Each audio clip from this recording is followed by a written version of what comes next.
Tudo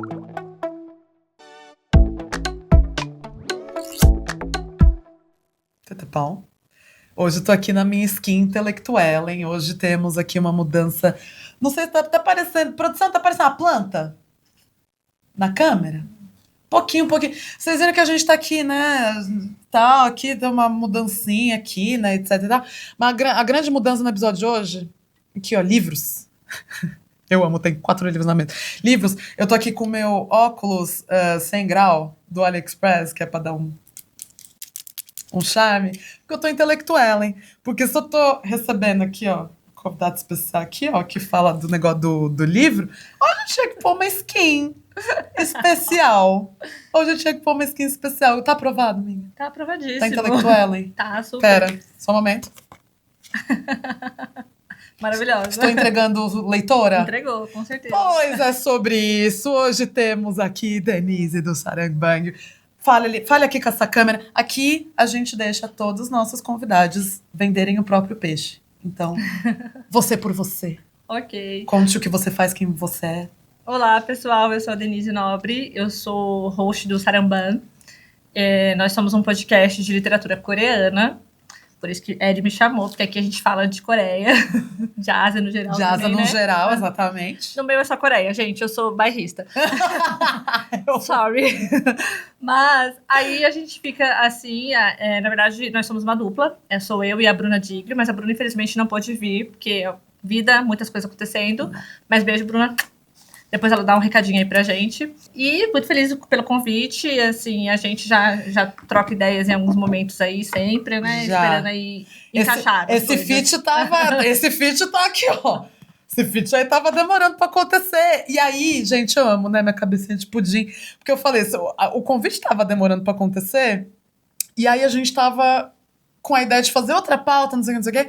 A outra pauta caiu, eu virei e falei assim, menina, mas tem as meninas do Sarangbang, né? Não sei o que, não sei o que. Aí eu lembrei que esse episódio está saindo no fim de semana de Bienal do Rio de Janeiro. Uhum. Falei, pois, isso aí é Deus escrevendo certo por linhas tortas. A outra pauta caiu porque era pra você estar aqui, pra gente estar fazendo papo aqui, ó, da Intelectuellen. Isso, ótimo. Tá entendendo? Por isso, mas tô muito feliz de você estar aqui. Ótimo. Hoje nós estaremos com uma parte do nosso Café com Soju e outros convidados aqui no negócio correspondente. Tá? Que a gente daqui a pouquinho eu chamo aqui pra vocês. E hoje estamos nós aqui, mulheres latino-americanas, falando alto nos seus microfones. Com certeza. Não é verdade? A edição hoje nem precisa aumentar muito o som, Não. porque... E hoje não sou só eu. Então vocês não podem falar que sou só eu, não. Tá bom? Hoje temos aqui, ó, projeção vocal. Não é porque a gente lê, não, que a gente é rata de livro, que a gente fala, ai, baixinho, ai, não sei o que, não sei o que. Aqui a gente quebrando estereótipo de ratos de livro. Isso. Por falar em ratos de livro, conta pra gente um pouquinho de como que surgiu o projeto do cast, pra fazer um cast especificamente sobre literatura coreana, porque você e a Bruna também, né, já envolvidas com Ásia, não só com Coreia do Sul. Sim. Mas como que veio aí a ideia do Sarangbang propriamente dito? Vocês falaram, não, vamos falar de literatura coreana. Então, a questão com a Ásia, pra mim, já vem há bastante tempo, né? Que começou aí com os mangás, animes... Mais uma otaku, aqui ó, otaku certificada. Se o resto do Café com Soju otaku não tá aqui na mesa, otakus me perseguem. Sempre vai ter um otaku nesta mesa. Continue. Isso, e aí fui pros dramas, J-pop, J-rock, aí caiu o K-pop lá no meio da lista da Oricon, e aí fui pra Coreia, é isso. Aí o buraco negro tava ali, né? Tava ali, só que tipo, era tudo hobby, né? Mas aí, quando depois eu comecei a estudar chinês, aí fui pra China, aí voltei e falei, poxa, esse negócio de estudar língua é legal. Acho que vai rolar. Aí decidi entrar na USP pra aprender coreano. Perfeito. E aí lá não é só língua, né? A gente tem habilitação, mas é língua e literatura. Tá. Então comecei a ler, comecei a gostar da literatura coreana e tal. Aí em 2022 eu fui pro intercâmbio, né? Na Hallin. E aí é engraçado porque eu e a Bruna, nós duas somos da USP, né? Do português coreano. Mas a gente não se conhecia aqui no Brasil. Brincou. Verdade, a gente se conheceu lá na Coreia. Ah, mas brasileiro é um bicho ridículo, né? Que o mundo é desse tamanho, que a gente tem aqui para se encontrar. Você pode se encontrar aqui no Bom Retiro, na Liberdade, mas não, vou te encontrar em Rondê. Tá entendendo? Foi quase isso. É que a gente foi para a mesma universidade. Aí Justo. Começou a bater papo e as afinidades, né? A gente viu que nós duas gostávamos bastante de ler. E a gente se deu bem pra caramba, assim. Aí voltamos, né? Vida que passa, intercâmbio. E aí eu tipo, comecei a pensar, e eu já tinha ido pra Coreia com a ideia de criar algum conteúdo, mas eu ainda não sabia o quê. Porque, né, esse mundo, tal, e, tipo, muito hate, né? E eu falei assim, ai, meu Deus, se eu falar de drama, vão me dar hate. Se eu falar de não sei o quê, e também já tem tanta gente falando sobre isso. Ai, acho que não quero. É bem isso, essa cara, porque é difícil, né, criar conteúdo. Eu vou ficar quieta. Continue. E daí eu falei, poxa, não sei ainda o que eu vou fazer. Aí tava ouvindo um podcast falando, né, de criar podcast, e eu falei, é isso! Um podcast, que primeiro, não tem muito que mostrar a cara. E tava enganada, viu, gente? Porque tive que mostrar a cara, porque no final virou um videocast. Mas tudo bem. Primeira ideia era ser só um podcast, só, né, falar, e as pessoas não precisavam nem saber quem eu era direito, tava tudo certo. Caraca, creator mais low profile da história. Era bem isso. E aí, eu falei, poxa, eu tenho um amigo que tem um podcast de literatura chinesa. Aí eu falei, poxa, se ele fala de literatura chinesa e tá dando certo, eu acho que vai ter público pra literatura coreana também. E aí já, tipo, uniu, né, o útil ao agradável, porque eu também estudo literatura coreana na faculdade. Então, eu falei, poxa, aí a gente pode... Eu cheguei pra Bruna e falei, Bruna, a gente é o nosso hobby, mas a gente também tem que estudar isso, então, né, não vai ser tão trabalhoso, a gente já faz as duas coisas ao mesmo tempo. Perfeito. E se nada der certo, pelo menos livro a gente ganha. Foi esse o plano, e a Bruna entrou comigo. E a Bruna entrou comigo, e estamos aí já quase 2 anos de podcast. Amo. Ganhando livros. Ganhando livros Temos e ganhando livros. muitos amigos, e várias oportunidades, patrocínio da Coreia, e assim vamos. Tudo. Dos episódios que vocês fizeram até agora, das pessoas que vocês já receberam, tem algum episódio atrelado à história, à narrativa de algum livro que mais marcou, que você ficou meio tipo, esse aqui vou levar no coração? Eu acho que tem vários, mas assim, uma coisa legal foi o episódio com a Ying, né? Com a Ying Lee. Ying Lee, a gente ama, amor. Amo mesmo. Ying Lee, você ainda não veio aqui no estúdio do TV Perifacom. Ying Lee esteve no Café com Soju, mas em outra temporada, que era outra casa. Ying Lee, amor, e se você vier aqui no TV Perifacom? Vamos? Ai, a agenda de Ying Lee é um inferno. Liga, vamos? Mas foi legal que ela conseguiu vir gravar com a gente o episódio sobre o Aos Prantos no Mercado, né? E aí é uma história bem legal, porque ela tem muito em comum com a autora do livro, né? Aos Prantos do Mercado. E aí também teve uma história por trás também, que ela meio que, de certa forma, é responsável por trazer o livro para o Brasil, né? Porque ela que deu uma indicação e tudo. E depois ela fez a capa. Então, assim, foi um episódio bem bacana, assim. Eu gostei bastante de gravar com ela. A gente recebeu um monge também. E aí, né... Não tem nem o que falar, porque o monge escreve, né, sobre a própria vivência amarela, né, no Brasil. Então também foi um episódio bastante impactante. E que ser humano que é Monge Han, né? Foi ótimo, maravilhoso. Monginho, você também, né, amor? Vamos de dar agenda das pessoas. Ai, que inferno. Mas que ser humano que é Monge Han, né? E não só um artista incrível, mas que pessoa, que vibe boa que ele passa. Muito legal. Nossa, que sereno, vontade de sentar com ele e ficar conversando horas, né? Sim. Nossa, o papo rendeu bastante, foi ótimo. Que delícia. Foi muito bom. Amo. E mais recentemente teve o episódio agora com a professora Jun Kim, que foi sobre o livro Atos Humanos, que também, nossa, bateu forte pra mim, foi muito legal, assim. O papo com ela, assim, foi bem, assim, pessoal, né? Foi diferente de outras entrevistas que eu já vi ela dando sobre o livro, sobre a tradução. Foi mais sobre como ela, como uma pessoa que nasceu e cresceu em Gwangju, onde aconteceu, né? Sim. O massacre. Então foi assim, bastante misturando a história pessoal dela com o livro. Foi muito legal. Perfeito. Também. Inclusive, eu vou aproveitar porque eu vi hoje um corte que vocês postaram dela desse episódio. Tomar liberdade. Vamos colocar aqui o corte para vocês verem, um trechinho aí, mas para vocês irem depois verificar e assistir. Depois vocês assistirem esse episódio, aí vocês vão assistir o episódio completo. Todo mundo fica feliz. Mas vou deixar aqui um trechinho para vocês acompanharem uma das falas dela também. Voltamos.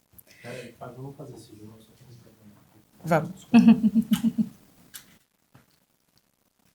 Mas foi muito legal mesmo. Eu gostei bastante. Ela tava um pouco apreensiva, sabe? No começo ela tava meio travadinha, mas depois foi. Mas me catou esse corte que ela tava... Que é uma coisa que eu falo, porque enquanto uma pessoa de axé, só que a gente vive numa sociedade movida aí por um colonialismo cristão, eurocêntrico.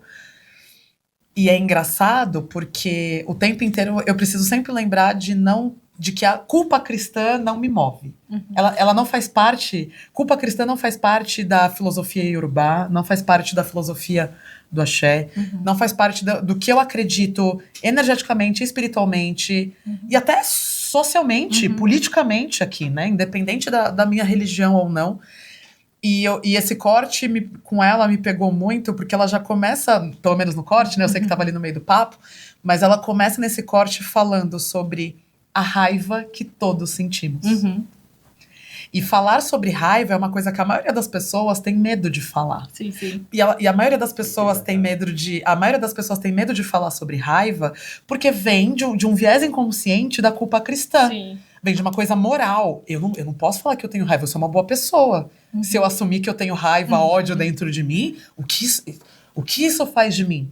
E vê-la falando abertamente sobre todos temos raiva. Todos temos isso dentro da gente. É claro que a gente evita expor, você não vai sair por aí batendo nas pessoas, você não vai sair por aí xingando, gritando com as pessoas, mas fingir que nós, enquanto seres humanos, não temos tanto a sombra quanto a luz, é uma falácia. Então, esse corte dela me pegou um pouco. E eu vou deixar aqui pra vocês esse corte, porque não vou ser eu que vou dar o testemunho, especialmente um testemunho tão forte, né, Muito quanto forte. dela. Vou deixar aqui o cortezinho diretamente do Instagram do Sarangbang. E não esqueçam de, depois de assistir esse episódio, vocês assistam o episódio completo. Tá bom? Isso mesmo. Vai estar o link aqui, vocês podem já direto. Mas aí depois dá audiência aqui, depois dá audiência ali, e todo mundo fica feliz. Mas fiquem aqui com esse corte pra todo mundo dar uma refletida. E a gente não pode negar que você e eu também, a gente tem esse lado violento dentro, a gente tenta não, né, soltar isso, e a gente recebe educação para não fazer isso, mas a gente sabe que tem a violência dentro da gente e ainda acontece, né, como a guerra, essas brigas, né, infinitas, acontecem, mas apesar desse lado que todo mundo tem, o texto tenta avançar com muita dificuldade, mas com muita insistência, sem desistir, né? Para caminhar para o lado oposto, que é o lado do sol, da luz, da flor, da dignidade humana, da consciência humana. Então, eu acho que pelo menos essa obra não está tentando curar ninguém, porque ela entende que ninguém, talvez Deus, possa fazer isso, mas como mesmo ser humano, a gente tenta fazer essa cura nos outros, eu acho que é impossível. Então, essa compreensão, eu acho que já é muito sensível. Compreensão de que a gente não tem poder de curar esse tamanho de violência ou trauma ou ferida, mas tentar abraçar e, apesar disso, tentamos continuar. E depois disso, eu vou jogar uma bomba e vou correr para as colinas das livrarias. Porque é uma coisa engraçada, porque, gente, eu tava conversando com a Dani antes da gente começar a rodar, que eu esqueço da minha skin escritora. Olha, isso aqui.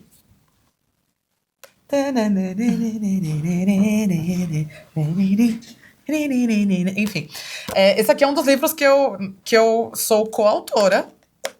E ele foi lançado 2020. Menina, nem isso eu lembro, pera. Deixa eu lembrar aqui quando que foi lançado. Foi 2021? A gente tava na pandemia. Ah, deve ter sido. E eu acho que não foi... Foi final de 2020 ou começo de 2021? Onde que tá o negócio da data? Aqui na ficha. Ah, obrigada. 2021. Foi. 2021. Eu lembro que a gente terminou de escrever 2020, ele saiu primeiro semestre de 2021. E ou seja, já fazem aí 4 anos que eu tô num hiato enquanto escritora. E no meio de tantas outras coisas que eu falo, quando eu vou me apresentar, o que você faz? Aí tem que falar toda a ficha técnica da doida que mexe com um monte de coisa. E nesses últimos 4 anos, eu tenho deixado o escritora fora da minha apresentação por conta desse ato. Mas os livros que eu fiz parte, né, que eu escrevi, K-pop Além da Sobrevivência, K-pop, Manual de Sobrevivência, K-pop Além da Sobrevivência e o Desventuras Quase Românticas de um Festival. Todos eles são com público-alvo de jovem adulto, né? É o famoso IA, que vai ter aqui a definição para vocês. E sempre foi uma briga para escritores de IA dentro da indústria mesmo literária aqui no Brasil, provar que IA é literatura. Ah, isso é difícil. Provar que IA tem qualidade, que não é só porque não é erudita Machado de Assis que deixa de ser bom, que deixa de ser uma leitura válida, ou etc e tal.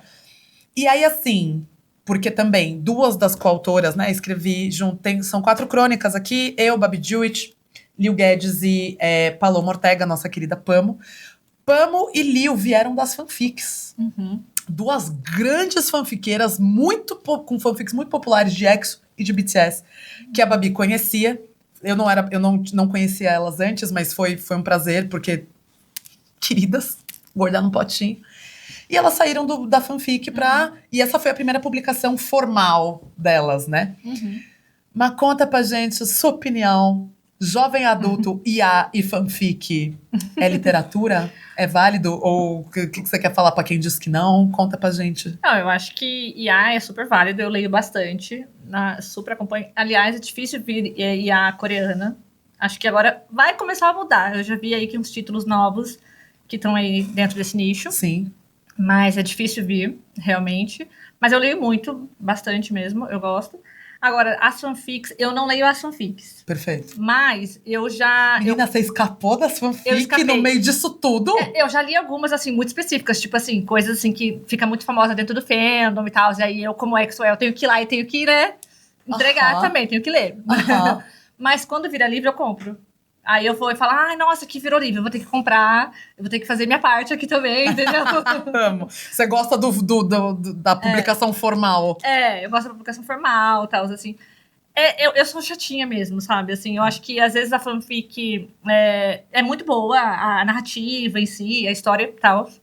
Só que eu sou um pouco aquela pessoa ainda do purismo, sabe? Do português, certinho e tal. Então, às vezes, isso me incomoda um pouco nas fanfics. Perfeito. Por isso que eu acho que quando vira livro, eu tenho mais facilidade de consumir. Sim. Porque aí passa por toda uma revisão, Isso. aí tem tudo isso. Perfeito. E aí a história continua maravilhosa, mas agora é de um jeito que não vai me incomodar tanto. Entendi. Entendeu? É o formato do livro que passa pela edição formal que é o seu negócio. Gente, eu acho que é importante a gente sempre falar, quando a gente diz de livros e de literatura, que a gente fala isso, e eu gostaria de não ter que estar falando isso por tanto tempo, porque isso demonstra que é sintomático. Sim. Que estamos aí numa onda de conservadorismo. Sim. Político, social, conservadorismo. Ele está se remanifestando em todos os aspectos. E a cultura e entretenimento, o que instiga o cérebro e, por consequência, instiga o pensamento crítico, que faz a gente questionar exatamente o conservadorismo, a cultura é a primeira coisa que qualquer regime totalitário, conservador, extremista, que tira o direito de muitas pessoas e muitos recortes, é a primeira coisa que eles... Sim. É a primeira coisa que se tira. Acesso à cultura é a primeira coisa que que não é importante. Porque, como já falamos aqui algumas vezes, você precisa manter a classe trabalhadora ignorante, simplesmente se preocupando em trabalhar muito para manter os 1% no topo. Enriquecer os chefes. E o rolê do conservadorismo. Então, todas as trends, a gente já falou isso, né? Enfim, mas relembrando, as trends de tradwife, de estilo, gente, isso não é trend de moda. Isso não é trend de, receitas práticas para, né, momento de recessão. Não, isso daí é tudo para deixar todo mundo muito burrinho, muito ignorante, muito sem questionar. Enquanto outras coisas absurdas acontecem no meio político, e quando a gente vai ver, a gente estava lá tão focado nessas trends simplistas, clean girl, aesthetic, não sei o que, não sei o que, quando vai ver, a política já aprovou alguma coisa que a gente estava preocupado na trend, não se preocupou com o que estava acontecendo, quando vai ver, a gente não tem mais direito de nada, e a gente não tem mais acesso a nada. Então, se algum gênero de livro, seja ele qual for, inclusive, sim, a Érica do passado não acreditaria nisso, mas a Érica entendeu com a maturidade. Inclusive, os antigos livros de youtuber, hoje em dia quase não tem livro de youtuber, né? Mas teve uma época que foi... Mas teve uma época que foi, nossa. Que foi uma trend, assim, foi um rolê. Claro, salvo, né, alguns papos, se não for algum livro, alguma narrativa problemática, é tudo válido. Porque, pelo menos, às vezes é uma porta de entrada para as pessoas irem para outros gêneros de livros. Às vezes, a gente tem que lembrar que livro não é acessível, por exemplo, para pessoas neurodivergentes. Sim. Tem gente que não é porque ela não gosta de ler ou porque ela não acha que o livro não vale a pena. É um déficit de atenção aqui, é um negócio ali. Às vezes ele não é a coisa mais acessível do mundo, mesmo a pessoa querendo. Então, se a pessoa, o jovem, seja lá a idade qual for, consome livro e tá ali, ó, treinando. Gente, o cérebro é um músculo. A gente precisa treinar o cérebro, tá? Ah, mas esse aqui não tá adicionando nada, tá falando só. É um livro de colorir. Tá treinando aqui, ó. Acho que tá. Tá treinando o músculo aqui, entendeu? Não importa se você levanta 100 quilos no supino ou se eu levanto 2 quilos no meu halteres. Você tá se movimentando e treinando o seu corpo, eu tô movimentando e treinando meu corpo. Então, não precisa ser erudita, não precisa ser os grandes clássicos para ser válido. Leiam o que vocês quiserem. Novamente, salvo narrativas problemáticas. E eu acho que nesse sentido, as fanfics, mesmo eu não sendo adepta, eu acho que contribuem muito para construir novos leitores. Porque acho que tem muita gente que acaba tendo o primeiro acesso com fanfic. É isso. Então é muito bom, assim. E outra, também tem, como eu falei, a questão, talvez eu tenha alguns problemas com a forma de escrita, mas são narrativas, assim, criatividades, entendeu? Que estão muito bem construídas, assim. Então, Perfeito. eu acho muito legal. Eu acho que, como você falou, assim, todo livro é válido, porque eu acho que até quando o escritor escreveu besteira, entendeu? Você tá disposto a ter o contato com aquilo para você formar o seu pensamento crítico sobre aquilo. Perfeito. Você não precisa concordar com o que ele falou, entendeu? E também, às vezes, tem muita gente que faz isso, né? Só quer olhar para aquilo que gosta. E, às vezes, você ficar só ali também, tipo, né? Uma direção, você perde tanta coisa. Sim. E às vezes, mesmo que seja coisas ruins, você precisa construir também aquilo que você vai, né, desgostar também. Exato. A não ser que seja um discurso de ódio, é bom discordar, porque, novamente, se você discordou, significa que você teve um pensamento crítico para poder discordar. Sim, sim. E segundo, a gente tem que lembrar que, hoje em dia, com cada vez mais as redes sociais, com algoritmos que estão sendo treinados. Antes não era assim. Mas nos últimos anos se tornou. Os algoritmos, eles mostram pra gente exatamente o que a gente quer e o que a gente tem procurado. Então é muito fácil hoje em dia a gente viver numa bolha e achar que o resto do mundo é aquela bolha. Sim. Entendeu? Novamente, salvo discursos de ódio. Isso aí a gente não precisa ter. Isso aí é crime. E eu acho também que, assim, às vezes tem certas coisas que a gente já sabe que é problemática, aí às vezes a gente quer dar aquela espiadinha, mas a gente não precisa dar dinheiro pra essa pessoa. Tem outros meios. Ouviu? Sabe, eu sei que você sabe eu sei que não tem nada a ver com Coreia. Mas tem aí uma escritora bilionária, né? Que tem um probleminha aí com os discursos criminosos dela e que financiar os livros dela é financiar, e agora sabemos disso com a comprovação recente, é financiar organizações transfóbicas e preconceituosas. Então, novamente, salvo discursos de ódio ou dar dinheiro para esse tipo de coisa, é bom furar a bolha também, porque aí pelo menos a gente sabe que esse cérebro aqui tá... Não, isso aqui me incomodou. Por que me incomodou? Sim. Vou atrás de entender o que me incomodou, né? Furar nossa bolha. E aí o que me faz pensar, já que estamos falando aqui de jovem adulto, coisas que, né, não estão vendo... A dona Panini, todo mundo. Panini é um clássico, né? Panini é um clássico, mas a dona Panini lançou oficialmente o seu selo de livros asiáticos, que é a Panini Books. Eu não fui ao evento porque eu fiquei presa em trabalho. E aí o trabalho me fez esquecer que eu tinha que estar no evento. Desculpa, Panini, não para de me chamar pras coisas, não, tá? Foi no amor. Eu tô pronta pra estar parte desse mailing. Tá pronta pra ser? Super. Panini, lembra do Saramban também, tá? Por favor. Porque a gente, olha... Dona Panini, não me faça esse carão. Nossa, eu já me interessei super pelos livros que eles vão trazer. Eu vi, menina. nossa, foi. Tem um que é de ficção científica. Amo. E a autora, ainda por cima, é artista multimídia. Eu já fui seguir o Instagram dela. Nossa, fui ver as artes dela, assim, já tô pirada nessa mulher. Já quero tudo que ela escreve. Pois a gente vai deixar aqui a indicação também. Pra vocês verem, porque eu já... Ai, amo. Amo meu jovem adulto, amo meu romancinho. Sim. Amo. Tem um também que é de romancinho que, nossa... Eu vi. Gente, pra quem gosta de K-drama, assim, de época, No prato cheio. Pra quem gosta, ela aqui, rezando a missa pro padre. É, né? Todo mundo, até os que não estão presentes na mesa, rezando a missa pro padre. Não, eu tô animada, viu, dona Panini Books? Isso. Tá? Lembra delas, tá bom, amor? Não é porque elas não foram no evento que... Não, ei, não vamos fazer isso, não. Mas, falando inclusive disso, de inspirado em K-dramas, tem uma discussão que é antiga, né? Porque o nosso primeiro livro, o K-pop Manual de Sobrevivência, ele saiu em 2015. Foi engraçado porque a gente, tirando o Desventuras, que foi, né, pandemia e não teve lançamento físico, pois todo mundo trancado, cada um no seu lugar, sem saber se há. E de base, né, no dia seguinte. Mas os 2 primeiros livros do Manual de Sobrevivência, Além da Sobrevivência, eles foram lançados 2017 e 2019. Ou seja, bienais do livro. Então, os 2 foram. E quando a gente lançou o primeiro livro, o K-pop Manual de Sobrevivência, a gente não pode... A gente começou a escrevê-lo e a gente sabia que ele era para ter sido o primeiro livro de K-pop, ou, né, de Hallyu aqui e tal, que fala de Hallyu aqui no Brasil. Por uma tecnicalidade no lançamento, ele não foi o primeiro.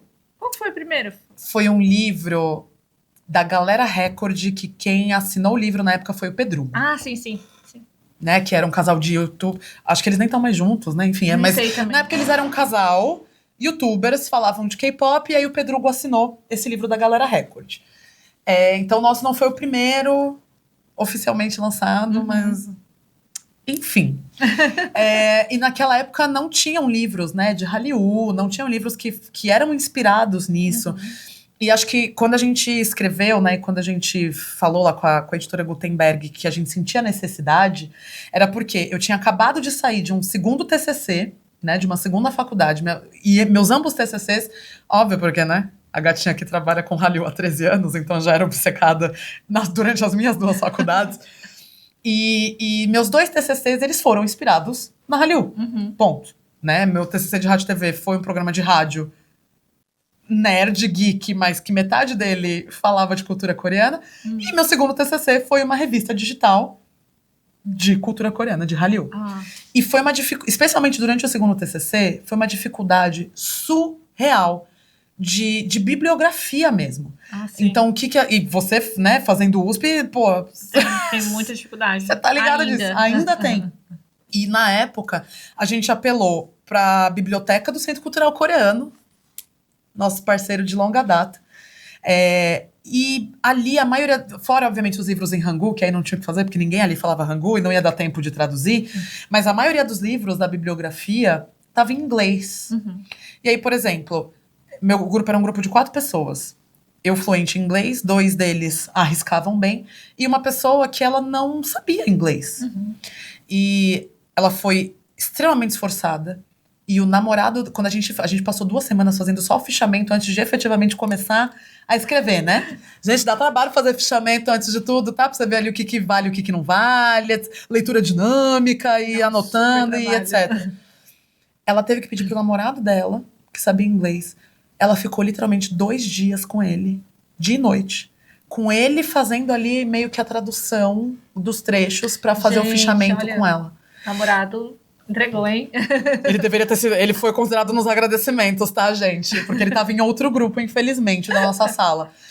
Mas tudo isso pra dizer que era inacessível. Sim. E como comunicadora, como estudiosas de línguas, de culturas, de tudo isso, acesso é uma palavra muito chave.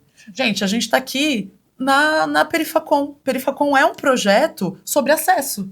Sobre acesso de cultura pop, cultura nerd e agora culturas asiáticas desde a nossa entrada aqui, pra galera das quebradas, das periferias, pra sair dos polos.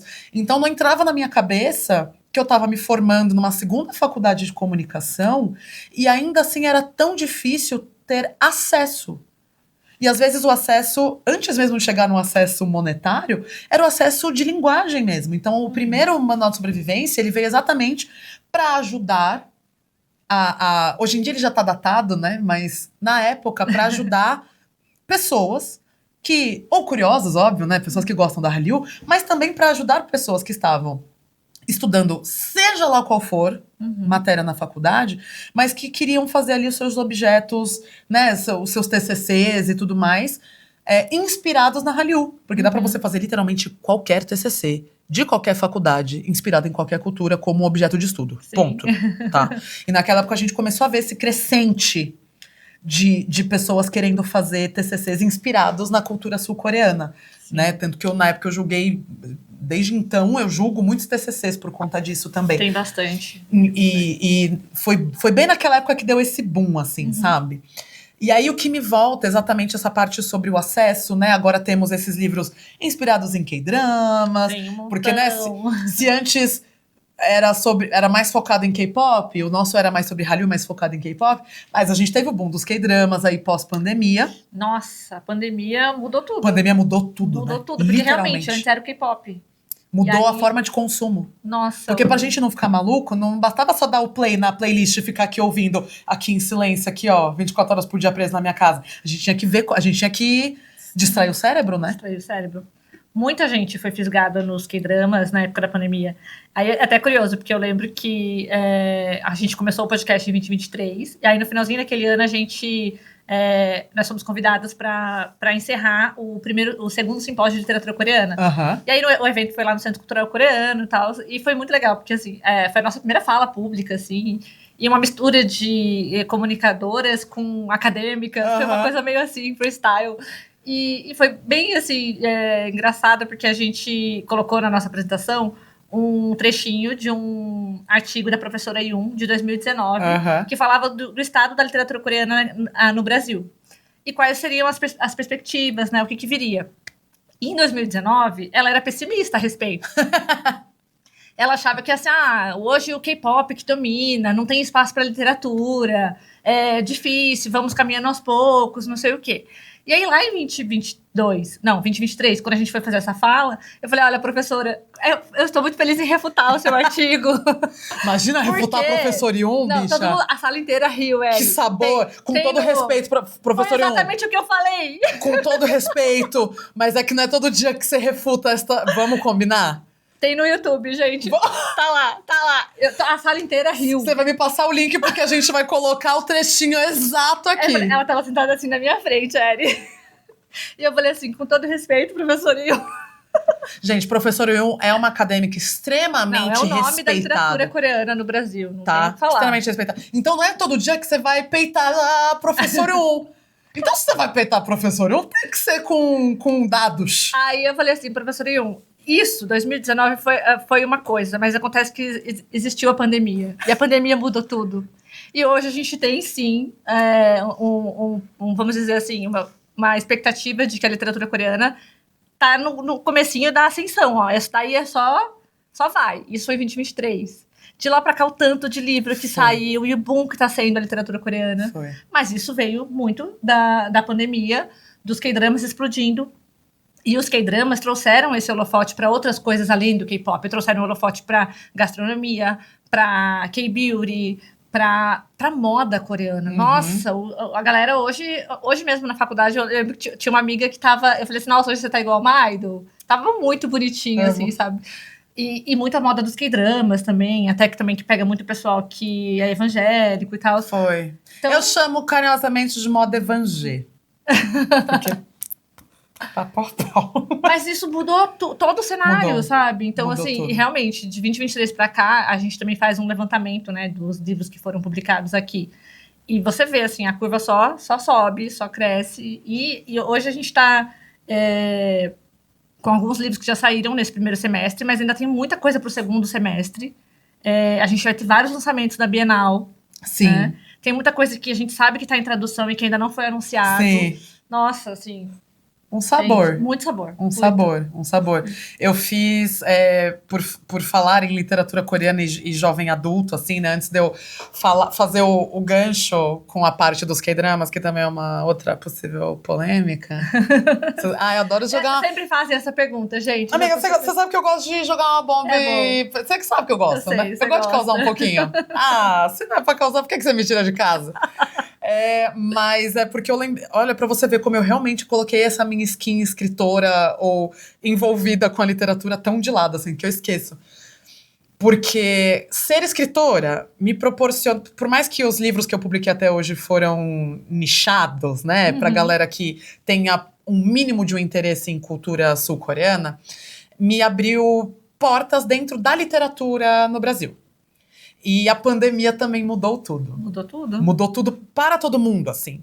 Então, no que tange o trabalho com a literatura aqui no Brasil, o que mudou para mim, né? Tipo, então, desde 2017 até 2020, que foi quando a pandemia estourou, eu me sentia muito excluída do universo de escritores de IA no Brasil.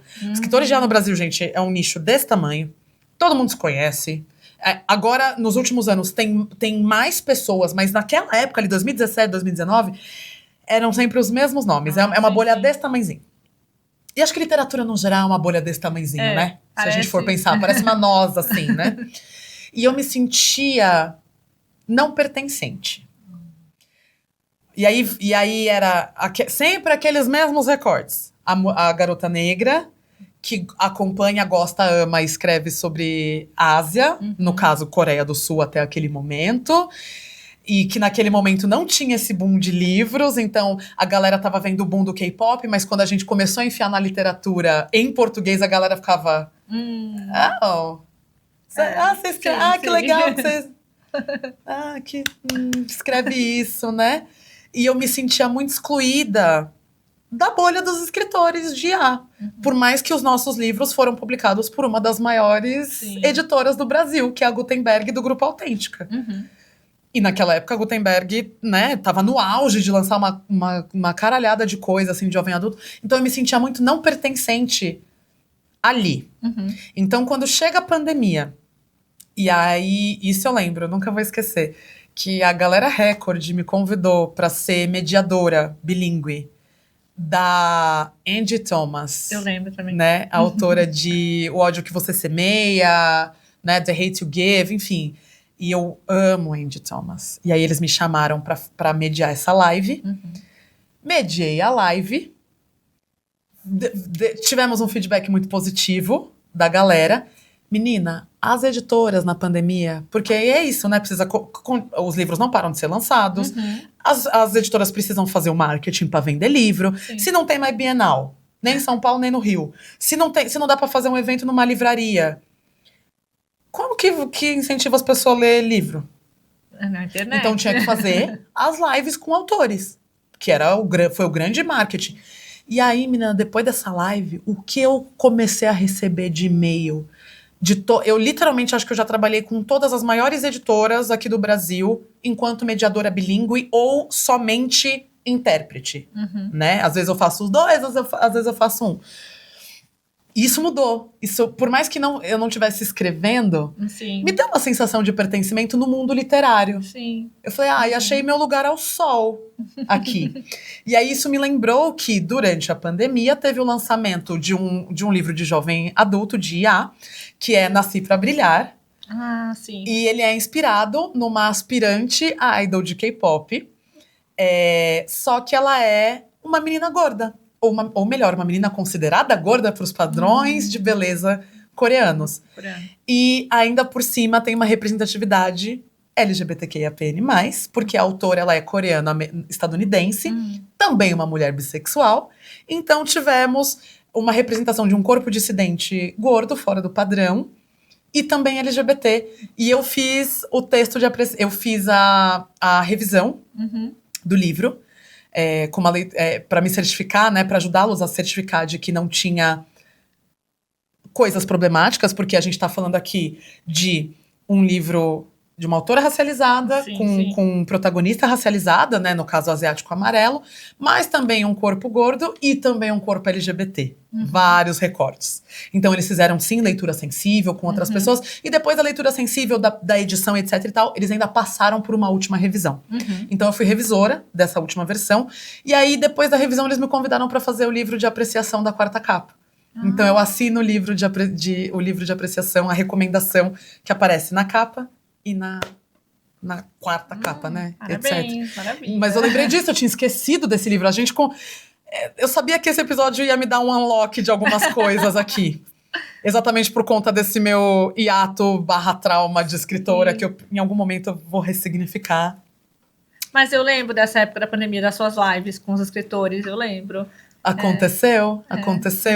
E aí... o que me leva a... Estamos falando aqui dos livros hoje em dia inspirados em K-dramas, livros que trazem outras narrativas, para além dessas narrativas normativas e etc e tal, com outros recortes. Menina, e o orientalismo e o fetiche racial, hein? Tá correndo solto. Pra falar bem claro. Viu aqui? Vocês viram a volta que eu dei? O quanto que eu amaciei pra jogar a bomba? Mas é isso, assim. E realmente, chega muito pra gente, porque as pessoas nos procuram muito, né? Tanto pessoas do meio acadêmico pra fazer pesquisa, quanto também pessoas que querem divulgar os seus trabalhos. Perfeito. Então, chega muita gente na gente pra falar assim, vou lançar um livro. E aí manda assim, né, o nome é tal, não sei o que lá, você não quer ler, não quer divulgar. Às vezes a gente sinto muito, mas a gente nem responde. Porque eu não vou, sabe, não quero também... Você não teve cuidado pra escrever, então eu não vou ter cuidado pra te responder. Agora, se você for, de repente, assim, ter uma conversa, uma coisa, a gente pode até conversar, mas não vou divulgar, sinto muito. Mas sempre chega essa pergunta pra gente. Todos os eventos que a gente vai tem essa pergunta, porque existem grupos, inclusive, que às vezes querem chamar a gente para participar de escrita criativa, para fazer livros, né, inspirados em K-dramas. E aí eles querem, tipo, que a gente ajude a dar dicas, tal, os culturais. Mas, eu não estou nesse momento, não quero passar esse estresse. Justo. Pra ser bem clara, é isso. Garota, justo uma coisa... Olha... Sim. Porque, assim, eu já tive... eu não tô falando assim só de, tipo, não, tô torcendo o nariz porque eu não quero saber disso. Não, eu já li. Eu já li e realmente são muito problemáticos. Gente, no Kindle Unlimited tá lotado. Tá lotado. Tipo, com aqueles nomes maravilhosos, assim. Eu nunca vou esquecer. Juro por Deus, isso aqui infelizmente tá gravado na minha mente. A expressão, os braços coreanos. Vamos fazer um minuto de silêncio pro luto de toda a minha massa encefálica e do meu bom senso que morre cada vez que eu lembro que isso existiu? O que caralho é um braço coreano? Porque uma coisa é você usar a nacionalidade ou enfim, para você expressar alguma coisa que ou é sobre cultura, né? Alguma coisa cultural. Então, isso aqui a nacionalidade está explicando ou dando contexto cultural. Ou se você precisa... Porque é difícil. É por isso que existe leitura sensível. Sim. Porque quando você precisa descrever em palavras um corpo dissidente, um corpo racializado, um corpo fora da norma, precisa se tomar cuidado. Um exemplo aqui, tipo, que antigamente, ainda tem, né, mas vou fingir que é no antigamente, a mania que tinham de traduzir descrição de pele negra pra pele de mel, pele cor de mel, nananana. Não, se a pessoa é racializada, se aquele personagem é racializado negro, você vai descrever que é uma pele negra. E aí, a partir da pele negra, você pode ir pro poético, né? Como ébano, que lembra... Aí tem formas, mas você precisa racializar primeiro e aí depois você vem pro subjetivo. Sim. Na hora de descrever personagens amarelos, é a mesma coisa.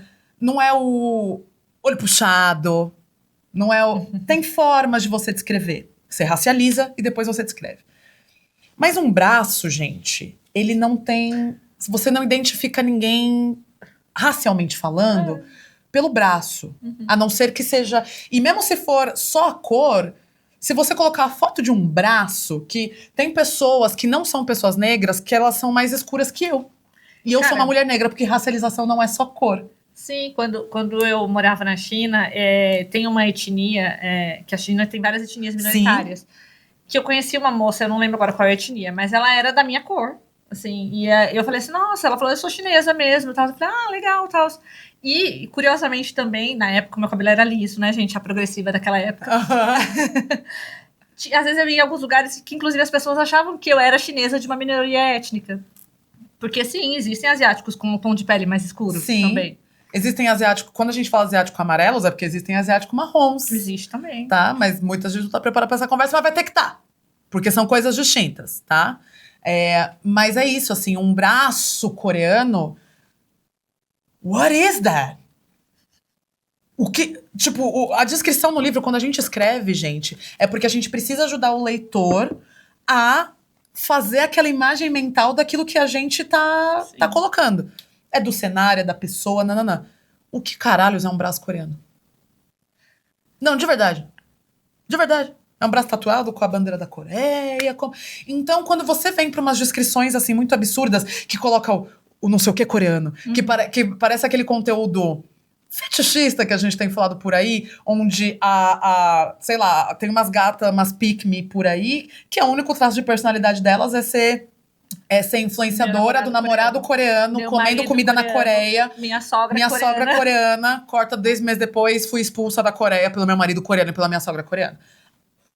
Isso é fetiche. Sim. Você não tá usando nem a etnia, nem a racialização e nem a cultura pra descrever. Você tá usando pra fetichizar.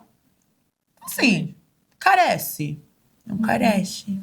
Não, e tem muito. Assim, é um negócio que tá crescendo bastante também, essa coisa dos livros inspirados em K-drama, né? Porque, afinal de contas, não sei se você viu, agora vai ter até realmente dramas que... a Globo, a SBT, que vão fazer os K-dramas deles, não. Vão fazer dramas brasileiros inspirados em K-dramas também. Chegaram nesse ponto. Sabemos. Vocês sabem que a gente só tá respirando. Lembra que você falou, não quero isso pra mim. Então, a gente tá... Tá? A gente tá... sim. Porque essa mesa vai ficar um pouco pequena pra quantidade de gente que vai sentar aqui provavelmente... Pra falar sobre produção, isso. provavelmente a gente vai precisar daquela configuração talk show pra caber todo mundo. Que tem... Olha lá, a produção fazendo join. Porque tem uma galera. Então, esse vai ser um episódio que a gente vai precisar... Sim, então... respirar pra falar. Do mesmo jeito que tem essa onda nos livros, tá chegando no audiovisual brasileiro também, entendeu? Então o negócio tá meio que desenfreado. Mas não é uma situação só no Brasil também, né? Na verdade, estudiosos já estão falando sobre a onda coreana sem os coreanos, né? Que também agora... a gente começa a perceber que a K-culture não é a cultura coreana. É um produto de exportação mesmo. E aí você pode, vamos dizer assim, aderir isso para você e criar produtos em cima disso também. Sim. Então, já é um negócio que não sei ainda como vai ficar. A gente, no Sarambá, quando a gente começou, a gente já teve esse debate de cara. Porque a gente teve que fazer aquele recorte do que a gente ia trazer. Claro. E a gente falava, vamos trazer livros de autores coreanos, mas vamos incluir os autores da diáspora. Porque eles estão falando de uma vivência coreana também, né? Tem toda essa questão étnica também, tem que trazer.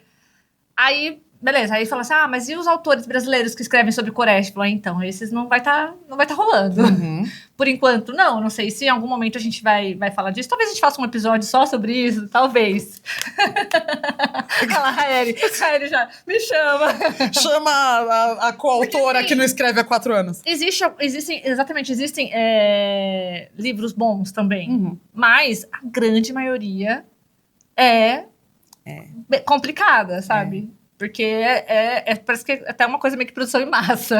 Pega ali uns 2 ou 3 elementos da cultura coreana, joga na sua história e fala que aquilo é inspirado num K-drama e vamos vender. Total. No nosso caso, especialmente Desventuras, né, que foi o primeiro de ficção mesmo, né, de romance, ele obviamente passou por leitura sensível, porque nenhuma das autoras são mulheres asiático-amarelas, apesar de todas nós sermos fãs e acompanharmos e trabalharmos há muito tempo. Então, todas as histórias passaram por leitura sensível, de raça mesmo, amarelo, e se eu não me engano, acho que passou por leitura sensível LGBT. Passou pela minha, uma LGBT aqui. Nossa capista foi Stephanie Kim, Hey Popster. Na época, eu sempre falo isso, a Ingrid fica puta, porque...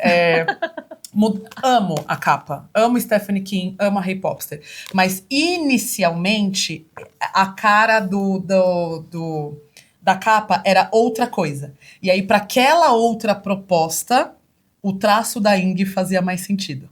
Sim. Ing estava bucada, não tinha agenda, e aí lembramos de Stephanie, que a gente falou, na época a Stephanie estava começando, foi a primeira capa de Stephanie Kim, inclusive. E acho que foi por isso, inclusive, que a gente não foi também na Stephanie logo de cara, né? Porque a gente lembrou da Ing, que ela já tinha feito outras capas, e por conta desse traço dela.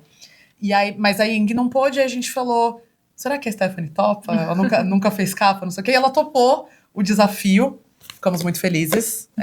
Não é porque é outra proposta que a gente gosta menos, eu sou completamente apaixonada, por mais que eu tenha uma relação complexa, eu Gosto muito do nosso zine, do que a gente fez aqui. E gosto muito da Anike, que é a minha personagem, porque a Anike é como se fosse a Erika mais jovem, porém com a consciência racial da Erika mais velha. Ah, que interessante. Então ela é essa pessoa, sabe? Inspirada, obviamente, na minha idol, Ciel do 21. Ah, maravilha. Ai, meu Então, Deus. talvez temos um crush de garotas entre Anike e, né, a nossa... Ela dando uns spoilers. Depois eu vou ler, gente, depois eu vou ler. Lê, por favor. Eu realmente fiquei feliz com esse conto, mas a necessidade de leitura sensível, a necessidade... Tá tudo bem, aquilo que a gente falou, colocou o Kei na frente, sim, ele faz parte da Hallyu, ele é de exportação, ele foi feito para ser globalizado, consumido, replicado, regurgitado. Foi feito. Falar isso desde a época do Sarangaeô, brother. Então, quando essa conversa ainda estava lá no começo sobre a apropriação cultural, que infelizmente se tornou um termo extremamente esvaziado na internet para mais de década, quando a galera começou a apropriação cultural da Coreia do Sul. Só que aí eu falo, calma, a gente tá falando da apropriação cultural da cultura sul-coreana, ou vocês querem discutir a apropriação cultural da Hallyu? Coisas Porque diferentes. são coisas distintas. Porque se ela foi desenhada para ser um movimento de soft power, para consumo, para sobrepor, inclusive, para que as pessoas esqueçam até da própria cultura e consumam, e aí isso precisa que as pessoas fiquem imersas, que eventualmente as pessoas trabalhem com isso, entendeu? Faz parte. Então é uma conversa complexa. Mas se nós, enquanto pessoas não sul-coreanas, não somos da diáspora, vamos escrever sobre, vai precisar ter leitura sensível, senso crítico, tudo. E pesquisa, né? Pesquisa. Não adianta você chegar lá com... Assistir 3 K-drama, vou escrever um livro. Tá entendendo? Eu acho que menos, né? Tá entendendo? Menos... Vamos um cuidado. E, gente, lembrando que leitura sensível não é você pegar a primeira pessoa coreano-brasileira ou coreana que você conhece pra ler e falar que tá ok. A gente precisa, quando a gente fala de leitura sensível, eu bato sempre nessa tecla e eu vou falar de novo. Representatividade é diferente de representação. Representatividade pode ser, sim, qualquer pessoa daquele recorte. Representação é se esse indivíduo representa de forma consciente aquele recorte que ele faz parte. Todo mundo sabe falar sobre o seu próprio recorte? Não, amor. Quisera eu. Não mesmo. Quisera eu. Tá entendendo? Então não é sair por aí, ai, minha amiga coreana da Coreia do Sul. Se ela não for uma pessoa com consciência de raça, com entendimento de tudo, essa leitura sensível vai ser o mesmo que nada. Já aconteceu, tá? Braços coreanos. Já aconteceu. Acontece mesmo. Porque é a mesma coisa a gente aqui, a gente é brasileira. A gente não sabe tudo sobre o Brasil, tudo sobre todas as raças que a gente tem aqui. A gente não sabe, então tem que ir em cada pessoa que né, tenha já essa consciência. Imagina a gente escrever sobre povos originários brasileiros sem o mínimo de pesquisa, o mínimo de imersão e uma leitura sensível de uma pessoa indígena? Vai dar ruim. Não dá, né? Não dá, né? Inclusive, beijo, Mara Sigelwald, querida, Maravilhosa. indígena, creator, também estará na Bienal com o livro dela. Vou aproveitar para deixar aqui uma indicação. Ah, mas não é asa, não sei o que, não sei o que. Vou deixar aqui, sim. Apoiem povos originários. Só isso que eu queria falar. E aí, aproveitando, eu vou puxar aqui, porque é junho e é proibido ser hétero. Hétero cis, a não ser que seja aliado. Se for aliado, a gente permite. Se não for, só fala com a gente 1º de julho. Então, traz pra gente aí o que dá pra ler aí nas novels LGBTs. Mas ela vai trazer Gap the Series. Essa eu não conheço. Gap the Series é Tailândia. Tailândia. Gap the Series foi um GL que saiu 2023 pela Idol Factory. E ele foi uma virada de chave pro GLs. Gap the Series já tá quase batendo... E tá saindo pela New Pop agora? Pela New Pop. Nossa, New Pop Gap the Series, a série no YouTube, né, que tá no canal da Idol Factory, que é a agência, tá quase batendo. Não sei se é quando sair esse episódio, mas até eu literalmente vi essa notícia 2 dias atrás. Está quase batendo 1 bilhão de visualizações no Gap the Series. E foi realmente um divisor de águas pra cena dos GLs tailandeses. As Fringback, né, que são as atrizes, as protagonistas. Então, aí as donas, né, acho que as se eu não tô enganada, as mais bem pagas por hora da Tailândia. Requisitadas, embaixadoras de marca de luxo. Que bom, né, que as mulheres também estão tendo espaço, né? Porque, Tá gente, entendendo? só BL também. Tá poxa. entendendo? Poder pacíficas, tá bom? Inclusive, a gente teve aqui a nossa primeira convidada internacional há 2 episódios atrás, foi May Matakarn, atriz de GL, conhecida por Reverse For You da Netflix. Não esqueçam de ver esse episódio. Mas teremos aí, Gap the Series foi esse Kikiki, e a novel tá chegando, então aí sáficas teremos. E a Mari aí, obviamente, com certeza deu uma derretida, pois The Untamed, que tá vindo aí numa versão É aquela versão chique, né? babadeira. Versão de luxo. Essa tá a versão babadeira. E, gente, pra quem conhece a Mari minimamente sabe que ela e The Untamed. É mesmo? Então, assim, essa gatinha derreteu falando disso aí. Mais 2 coisas pra gente. E aí vem para as nossas indicações. Vamos lá. Eu vou começar por mim, porque eu tenho a pilha aqui. Você trouxe me ajuda, um eu montão. trouxe. Já falei bastante do Desventuras com as Românticas de um Festival. Então, não vou fazer mais essa propaganda. Mentira, ele vai ficar aqui de pé. Eu recebi recentemente, esse eu não li ainda, mas eu fiquei muito interessada pela sinopse. Muito. Então temos A Casa de Peregrinações. Lançamentaço mesmo, tipo, acabou de sair pela Pitaia. Então, tem umas aspas aqui, que isso, menina, isso aí me pegou, hein? Eu só não comecei a ler porque precisa estar com... uma mão aqui no livro, outra mão aqui na terapeuta, provavelmente, né? Mas, você sabe o que torna alguém um adulto? Tentar viver por conta própria, com as próprias forças. Então, aqui tem uma coisa muito de relações familiares complicadas, tem uma coisa de superação, tem uma coisa meio vida adulta pegando e como continuar a viver a vida adulta que não para. Tudo bem, tá bom, eu paro de fazer propaganda de você tá exausta. Mas viver essa vida adulta que não para mesmo nessas dificuldades e nesse rolê aqui. Então, e uma coisa que me chamou a atenção aqui também na contracapa, que é essa pergunta que eu vou deixar antes da gente ir pra nossa próxima indicação.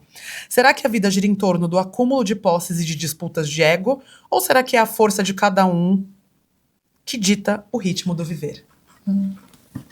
Eita. Entendeu quando eu falei o negócio da terapeuta? Sim. Uma coisa aqui, uma na terapeuta. Entendeu?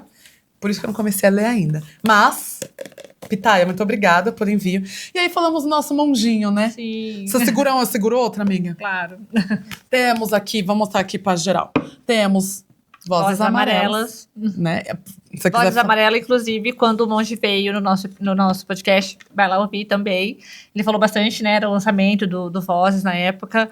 Maravilhoso, assim, conta várias histórias diferentes, né? A maioria é baseada em história real, mas também tem questões ficcionalizado. E é muito bonito, assim. A arte, né, do Monge, quem já conhece ele da internet sabe gente, que é aqui, ó, maravilhoso. o traço. Amo o traço de monjinho. Uma coisa mais linda, o traço de monjinho. Deixa eu ver uma aqui bem legal também, peraí. Olha que Todas coisa são mais legais, linda. né, gente? Eu amo, gente. Eu tenho os pins de roupa do Monge Han, eu tenho boné. Mentira, eu perdi o boné do Monge Han. Eu tenho. Eu preciso de Monjinha, amor, eu preciso de outro boné, perdi. Comprei na CCXP ano passado, perdi. Mas olha, o traje de Monge Han, coisa mais linda. É muito bonito. Eu amo. E Vozes Amarelas, ele é exatamente sobre essa coisa de vivências, a galera da diásporas, né? Eu sei que foi uma coisa muito próxima do coração dele, né? Sim. Pra fazer isso. E aí tivemos o lançamento de Daruma, que foi o lançamento final de 2024. Porque eu lembro que eu comprei na CCXP com ele tava com a mesa no Artist Alley e tinha acabado de lançar Daruma. Então eu esperei pra pegar com ele direto para... Cadê meu autógrafo? Cadê meu autógrafo? Só um momento. Só um momento. O meu Voz Amarela tá autografado? Ou eu esqueci de Eu levar acho pra ele que não. autografar? O meu estava, foi. o meu eu não trouxe. Eu esqueci de levar na CCXP pra ele autografar. Porque Voz Amarelas a editora me mandou. E o Daruma eu peguei lá com ele direto na CCXP. Então o meu Daruma está... Cadê aqui? Autografado por Monge Han. Ai, que chique que ela é. Era obrigado. Espero que a história te toque e te divirta. Maravilhoso. Então, tivemos aqui o Daruma também. Se vocês forem ver, né, resenhas. Tô em dúvida do que comprar. Gente, eu só vi resenha positiva de Daruma na internet. E já vai lendo, porque final do ano vem o Daruma 2. Tá em produção já, ele já tá trabalhando muito. É óbvio que, que a gente não vai conseguir ter Monge Han aqui tão cedo. É óbvio que essa agenda... Então temos aí Monge Han, coreano brasileiro, né? Ilustrador, homem amarelo, consciente, um ser humano incrível, um grande artista. Leiam também pessoas da diáspora, leiam também autores brasileiros independentes. Exatamente. Então temos aí de indicação. O que você tem de indicação? Me conta. Já que a gente tá no mês do orgulho, Aham. eu vou indicar, então, Regras do Amor na Cidade Grande. Gente, de verdade, sério, foi o melhor livro que eu li no ano passado. Só simplesmente amo. Amo. A série é boa, a série é maravilhosa. O filme é legal também, mas o livro, Park Sung-yoon, obrigada. É muito bom mesmo, gente, de verdade, assim, tudo de bom. E aí tem também o Sobre Minha Filha, que também aí fala, aí o Regras do Amor é sobre a vivência gay, né, dos Perfeito. millennials lá na Coreia. E o Sobre Minha Filha é mais na visão da mãe, né, de uma moça que é lésbica e ela volta pra casa e traz a namorada junto e a mãe, tipo, não aceita, conservadora, assim, nossa, ao extremo. Passa raiva por causa da mãe? Passa raiva, mas é muito boa a leitura, faz a gente refletir bastante, eu acho que vale a pena, é bem legal. E tem aí também, né, os milhares de webtoons BL, que eu amo, adoro. Amo. Gosto muito, tem vários. Aí Boas indicações. tem vários. Aproveita, já, Bruno não tá aqui com a gente, mas chame ela hoje ela vai estar de correspondente também, diretamente dos estúdios Sarambang. Chame ela para dar a indicação dela, porque não é porque ela não tá aqui em corpo presente que a gente vai excluir, não. Temos indicação também, chame ela. Isso aí, Bruna, manda suas indicações também pro pessoal, para que todo mundo encher as estantes aí, ó, e ler muito também, que não é só para ficar bonitinho na estante, não, é para ler, galera.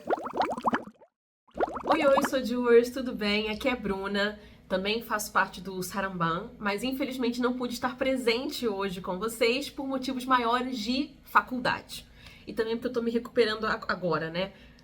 De uma sinusite, minha voz pode estar um pouquinho estranha, mas eu quero indicar livros coreanos também, então vamos lá.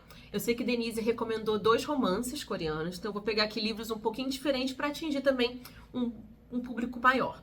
O primeiro é o meu xodózinho da vida, assim, não só de livros coreanos, como também de livros que eu já li até agora, que é O Livro Branco, da Han-gang, que ganhou o Prêmio Nobel ano passado.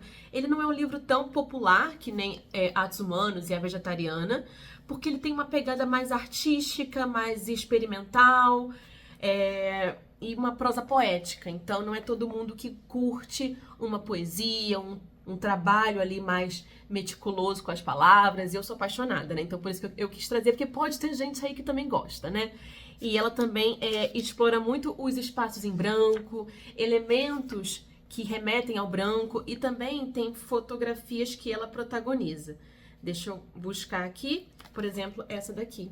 Então ela não só pensa no trabalho literário ali, né, com as palavras, como também os aspectos visuais.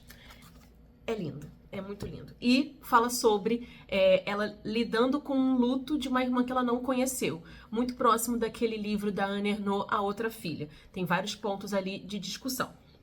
Falando de luto também, trago aqui um ilustrado da Suzy Lee, Rio, o Cão Preto, que também vai tratar aí de luto. A gente acha que as crianças não podem ter contato com temas mais tabus, temas mais pesados, quanto que, na verdade, elas não só precisam, como também merecem ter contato com essas histórias. Então, esse daqui é de fazer chorar, mas não só criança, adulto também. Às vezes, mais adulto do que criança. Enfim, para pegar agora um pouquinho mais leve, só que não, eu trouxe aqui Balas Mágicas, da Rina Bae, que é um primor, é magnífico, e a própria autora, ela mesma confecciona esses personagens, aí ela tira foto. Então tem todo um trabalho de perspectiva, iluminação, foco e desfoque. Olha que coisa mais linda. Esse aqui é o Dondon, esse é o cachorrinho dele, Bolinha. Ai, é muito lindo. E aí tem o spin-off, que na verdade acontece antes desse daqui, que é Eu Sou Cachorro. Ai, que também é uma graça, muito lindo. E a gente se apaixona pelos personagens, pelas histórias. Aqui também vai contar sobre a linhagem do Bolinha e dos vários irmãos que ele tem. Enfim, é lindo. é isso. Acho que eu falei indicações legais, diferentes. Tem muitas outras, mas como o tempo é curto, deixei só essas. Obrigada, meninas, pelo convite. E espero que em uma próxima a gente possa estar todo mundo junto. Um beijo, tchau, tchau.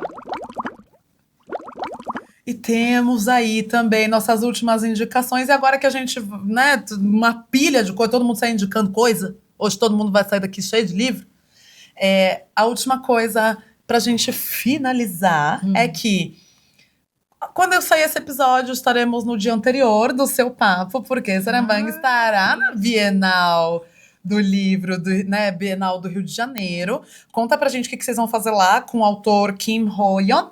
Isso, o autor Kim Ho-yeon, que escreveu A Inconveniente Loja de Conveniência 1 e 2, tá vindo pro Brasil. Ele vai participar da Bienal do Livro no dia 15. Ele vai ter uma mesa às 10h30 da manhã na Praça da Palavra, se não me engano. Perfeito. E às 3 da tarde, no palco Apoteose, eu e Bruna estaremos lá para entrevistar ele. Ai, vai ser incrível, gente. Tô nervosa. Ai, amei já. Mas vai ser incrível. E também ele vai estar lançando o livro. Ele vai estar lançando o meu Don Quixote coreano na Bienal. Sim. Isso eu não tinha visto. Já tá na pré-venda, já tem as capinhas e tal, mas o lançamento Tudo. Você é na lembra a Bienal. editora? É da Bertrand Brasil. Tudo. Da Bertrand Brasil. Sim, Que muito alegria. bom. A tradução da Laura Torelli, se eu não me engano. Vai ser chique, hein, gente? Amei. Mais um livrinho dele pra gente. E já vou dar spoiler também. Por que favor. Ele vai estar na Bienal do Rio, mas o pessoal de São Paulo não fica triste, porque ele vem pra São Paulo. Sabia dessa? Não. Ele vem pra São Paulo também. E aí, no dia 17 de junho, ele vai participar do simpósio da USP, né? Que vai ser no Centro Cultural Coreano.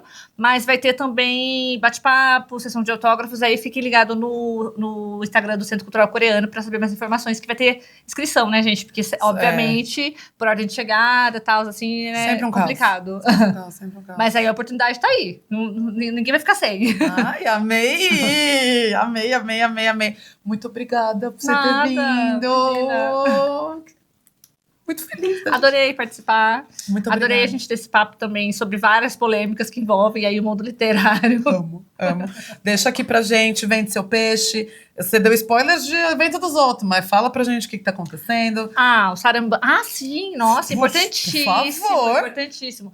Além de todos esses eventos e o podcast que a gente tem, né? O Saramban, que tá no YouTube, no Spotify. A gente tem a página no Instagram, que a gente movimenta bastante, cria muito conteúdo também para complementar aí os episódios.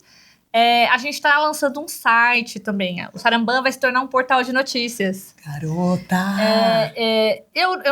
Pior que agora eu não confirmei a data antes da gravação, olha que coisa. Mas eu te falo depois, Tá bom. você coloca na edição. Bom. Porque eu acho que assim que quando vocês ouvirem isso, já vai estar aí quase, hein? Brincou. Quase, estamos na reta final.